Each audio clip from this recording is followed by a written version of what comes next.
外星战斗机逼近你区域。负责2，1秒后击敌，紧急回避。白帝收到。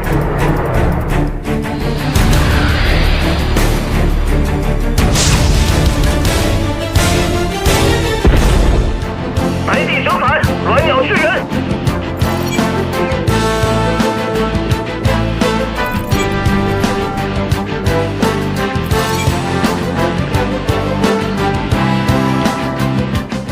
南天门计划这一亮出来，我后台还有个哥们儿问我，大招呀，这一摊牌以后咱们还对标谁？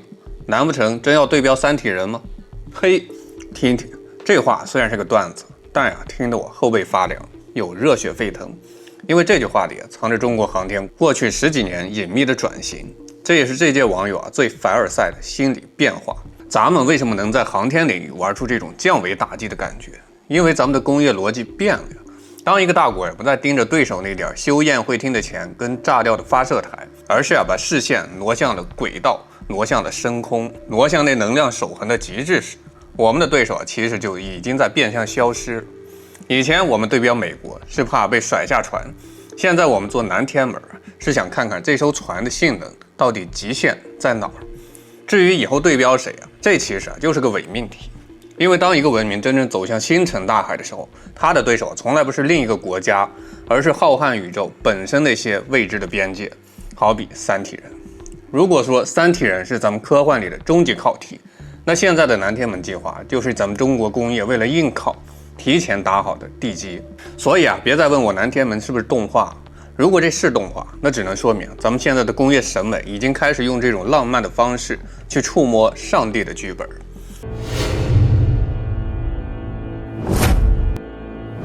我是不爱放大招的大招，欢迎来到老友记。今天咱们换个视角，扒一扒这次南天门摊牌背后的工业底气，以及为什么我说这压根不是科幻，这是咱们在用工业界的刻度去丈量未来。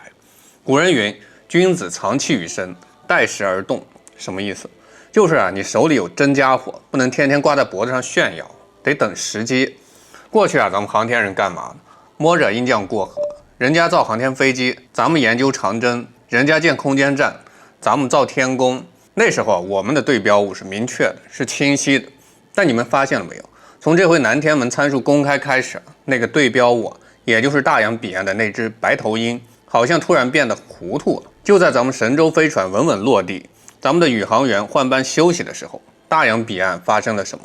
人家火箭炸了。顺带把价值10几个亿的发射台变成了烟花秀，那威力那蘑菇云，隔着屏幕都能感受到那种工业心碎。这叫巧合吗？要是换了以前我可能觉得是巧合。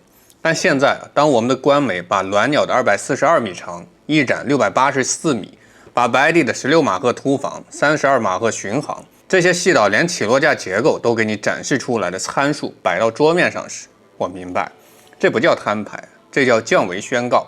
我们不再需要对标谁了，因为当我们航天发射的成功率高到让人产生，这不就是理所当然的吗？审美疲劳时候，博弈的维度早就变了。有人问大招为什么非是现在？为什么要在别人火箭炸了，调查报告还没出的节骨眼上，抛出这一整套体系？兄弟们，这就是中国人的定力。什么叫工业克鲁苏？就是那种庞大到让你窒息、精细到让你怀疑人生的工业能力。以前咱们说南天门计划是科幻 IP， 那是咱们战略克制。孙子兵法有言：行兵之极，至于无形。什么叫无形？就是连敌人都不知道你的极限在哪里。但现在咱们把鸾鸟这种空天母舰，白帝这种刺破苍穹的战机全都亮了出来。这背后的潜台词是，即便我把图纸摊开让你看，甚至把参数刻在模型底座上，你也造不出来。对手还在纠结能不能造出6代机，还在为了特朗普大总统的宴会厅预算跟国库打架。而我们呢？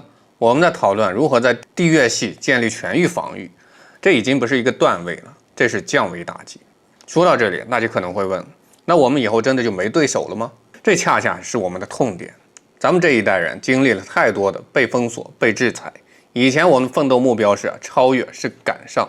可当有一天你发现，无论是在太空的探索频率、空间站的稳定性，还是在未来技术的预演储备上，你都没有了参照物，那种感觉其实挺孤独的。就像咱们提到的那个问题对标三体人吗？这是一个典型的凡尔赛式的提问。但它背后揭示了一个深刻文明演进规律。当一个文明的工业实力冲破了现有的瓶颈，它的竞争对手就从地球上的邻居变成了浩瀚宇宙的未知。以前我们对标的是美国，怕的是被甩下船。现在我们做南天门，是想看看人类这艘船到底能跑多快。反观某些国家，他们所谓的登月计划被绑在一家私营企业的进度表上，鸡蛋放在一个篮子里，篮子还给炸了，这种焦虑感是巨大的。而中国航天按部就班，一步一个脚印，从2030年之前登月到未来的近地轨道防御，我们的每一步都是确定，而他们的每一步都是赌博。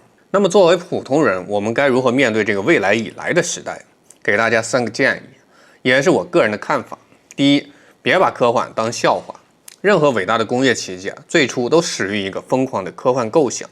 从凡尔纳的从地球到月球，到今天的载人航天，中间差的不是想象力，是工业链条的迭代。当官媒开始大规模推广南天门，这就是在培养未来工业的人才库。第二，不要嘲笑对手的坠落。航天工业是残酷的，炸火箭是常态。我们之所以感到凡尔赛，是因为咱们的失败率被压到了极致。但我们要保持谦卑，这种谦卑不是怕，而是对自己文明进步的敬畏。第三，拥抱这场星辰大海的叙事。这届网友最大的优点就是有文化、有格局，他们会讨论对标三体人，这说明什么？说明咱们的国民心态已经彻底走出了受害者叙事，进入了探索者叙事。南天门计划它不仅仅是中航工业的硬核 IP， 它是一个象征，象征着中国制造已经从制造产品升级成制造未来。那些说它是动画的没关系，让他们去说吧。因为等到某一天，当鸾鸟的巨变引擎点亮夜空的时候，他们会发现这哪里是科幻，这分明是咱们写给这颗星球的成人礼。回溯千载岁月，古人抬手望月，落笔写下巨怀一心壮思飞，欲上青天揽明月的浪漫遐想。那时奔赴星河只留存于诗词书卷，敦煌飞天的壁画幻境之中。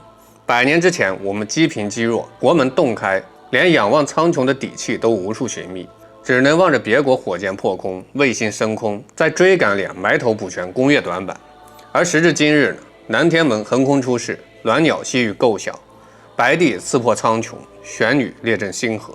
昔日古人悬于笔尖的9天美梦，正靠着一代代工程师产业工人以精密的工业刻度，一步步落地成型。以前我们盯着别国的航天进度追赶，以他国的技术上限当作自己奋斗的标尺。如今我们掀开未来空天体系的蓝图，地球上再无合适的对标范本。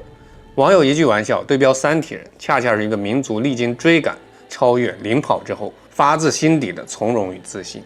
所以南天门真正让人震撼的，从来不是鸾鸟有多大，白帝有多快，玄女有多强，而是它让无数中国人第一次开始认真思考一个问题：如果未来属于星辰大海，那么中国该站在什么位置？答案其实很简单，不是跟随者，不是旁观者，更不是缺席者，而是建设者，是探索者，是定义规则的人。很多年以后也许我们的后代会像今天谈论高铁、北斗、空间站一样，谈论空天母舰、轨道地基跟深空舰队。那时候再回头看今天关于南天门的争论，他们或许会觉得很好笑，因为在他们眼里这一切只是常识。就像今天的年轻人无法理解为什么当年会有人质疑人类能够登上月球一样。历史最有趣的地方就在这儿，所有伟大的现实都曾经被当成幻想，所有伟大的工程都曾经只是一张图纸，所有伟大文明的跨越都始于一次抬头仰望。我是白饭大招，点赞关注，下期再见。